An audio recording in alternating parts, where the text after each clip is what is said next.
So let's pick up here with just a couple things. I'm going to talk to you about the cross and shame here in this session. The cross and shame. But getting us there, let me say a couple things. When shame strikes a person, and we don't respond in a healthy way, shame's going to strike every human being. It's a consequence of living in a fallen world. And the key is, how do we respond to it? How do we help people respond to it? When it strikes and we don't respond in a healthy way, there's a couple things that happens. One is it compounds our problems.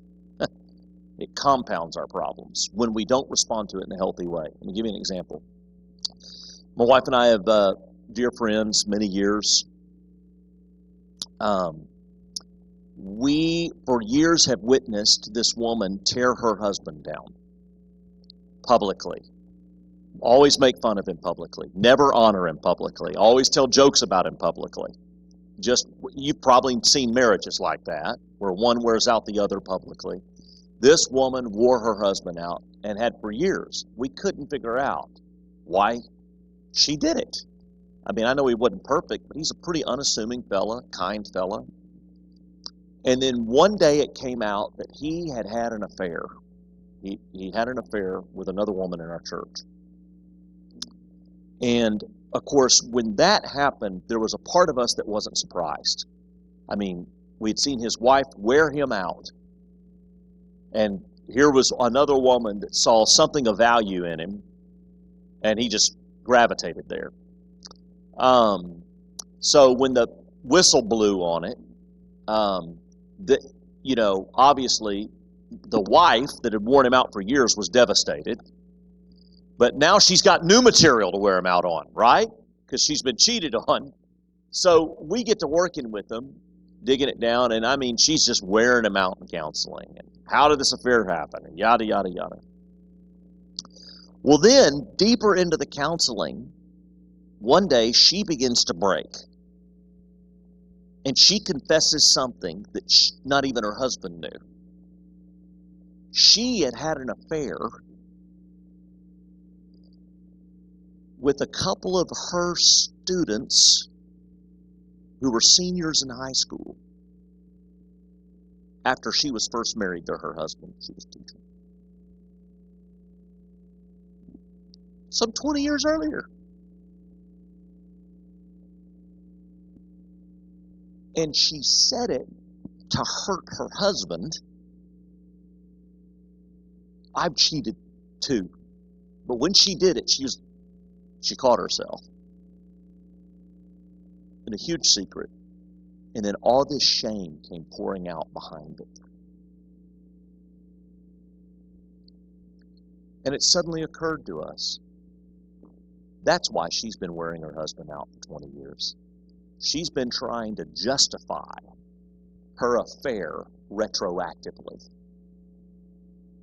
If I can keep wearing my husband out, saying it, I'm justifying to myself why I cheated on him over here. Yes. She's trying to find a way to live with herself. And she also knew some people knew what she had done way, way back, because there were affairs involved. So she's living with this fear of shame, feelings, all of this stuff, and going to church the whole time.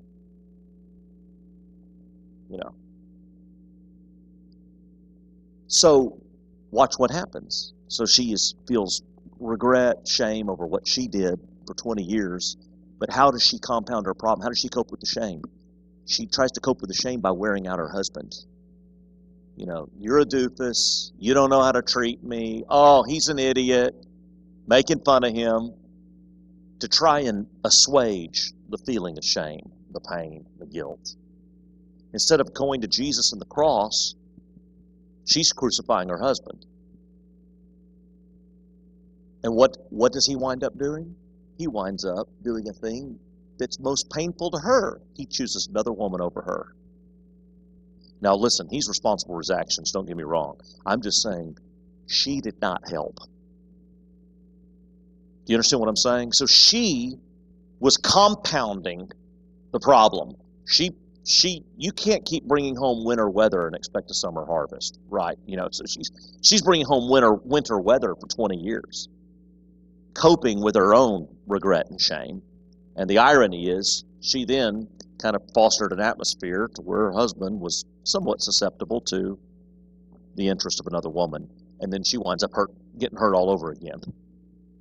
That's an example of when we don't process our shame in appropriate ways by going to Jesus and the cross, we wind up into behaviors that only compound our problems in life more and more, and that drive people away.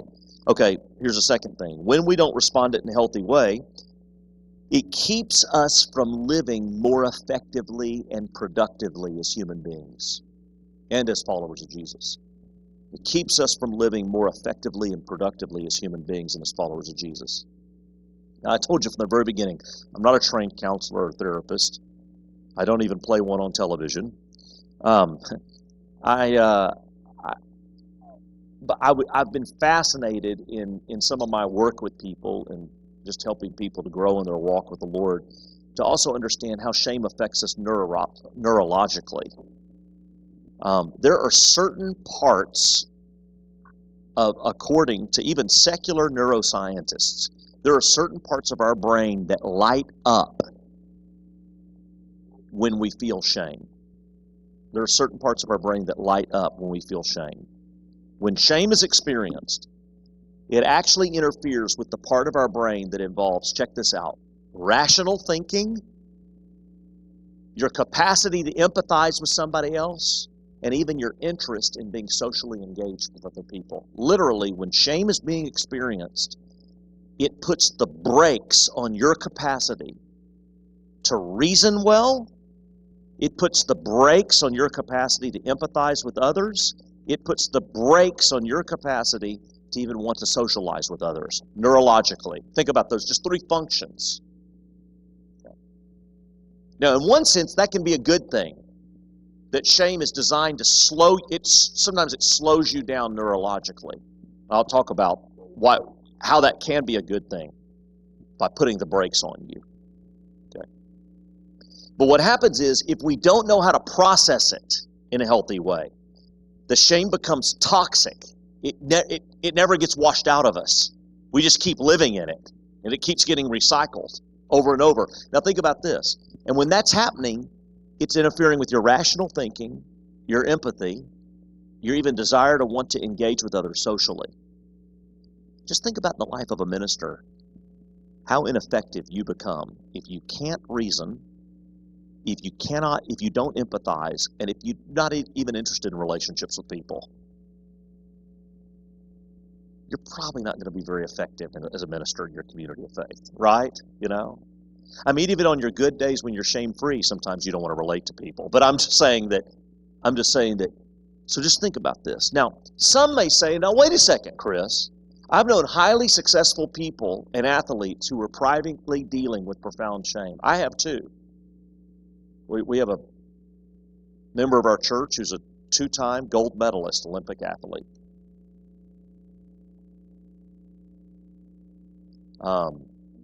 High-capacity person. Also dealing with private shame's been in process. Okay. Here's 2 things to think about. You say, I've known high-capacity people, high-performing people who are dealing with shame. Yeah, I got 2 responses. The first is this. Just imagine what they could have done had their shame been processed appropriately. There's more potential to be released. Just imagine what they could have done had they had their capacity to reason, empathize, or socially engage with others even been higher. Or here's another response. Watch how they respond when they finally encounter failure. See, success and the image of success can be a numbing agent. It can numb people from dealing with their shame. If you have a successful entertainer or athlete or businessman who's always been told how great they are, and everything they touch turns to gold, they can avoid from ever dealing with their private shame. Right? Okay. But the moment they encounter failure, they've lost the diversion. The moment people see them as a failure, they can't, then all that shame comes rushing back out of hibernation. Does that make some sense? Okay. So that's why I think Isaiah 61 is so important, where Jesus talks about his ministry, or he quotes that passage, and he just says, instead of shame, I'll give them a double portion. It's fundamental to becoming a minister, a priest, because I'm not a very effective minister and priest. You're not either, if you can't think well, you can't empathize with people, and you don't even want to engage with people. It's a huge, huge deal. Now, these are a couple things that happen when shame strikes and we don't know how to respond to it appropriately. We compound our problems, and then it keeps us from being effective and productive. So I think the way forward is you got to take it to the great physician, who is Jesus. So here's the verse, just to meditate on. It's Hebrews 12, 2 and 3. You know it well. We're called to fix our eyes on Jesus. Fix our eyes on Jesus. And then he goes on to say, who for the joy set before him endured the cross, scorning its shame. And then he sat down at the right hand of the throne of God. And then the writer says, consider him. Fix your eyes on him and consider him. I mean, set him in your mind so that you will not grow weary and lose heart. All I want you to see there's so much to see in that passage, but all I want you to see there is the cross was a place of shame for Jesus. But here's what I want you to see. Jesus didn't run from it. He faced it. And he scorned it. He took it on. And that's a model for us. Not to run from it, to face it. But how do you face it? I think you face it through Jesus and his experience on the cross. Now today, I don't know what it's like here in your church, but in the down south, in the southern part of the United States, when we think about the cross, we want to talk about the pain of the cross. Nails and blood and thorns in the skull. It's Mel Gibson's The Passion, every Easter, We want to talk about the pain of the cross. But when you read the Gospels, they pay little attention to the pain. They don't talk a lot about the pain or the blood. They spend more time telling the story of the shame of the cross.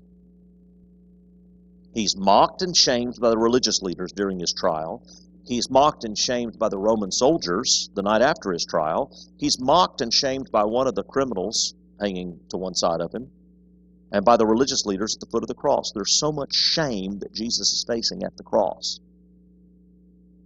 I know it hurt, but that's not what the gospel writers are preoccupied with. But the shame is really brought home to me through one particular detail. When Rome crucified people, they stripped people naked. And there's plenty of resources documenting this, but John 19, you got Roman soldiers dividing his clothes among them. And they gamble for even his undergarment. They even take that off of him. Why strip those you are crucifying naked? Because you're not just out to inflict pain. You're out to humiliate them. You're out to shame them, and you're out to expose them.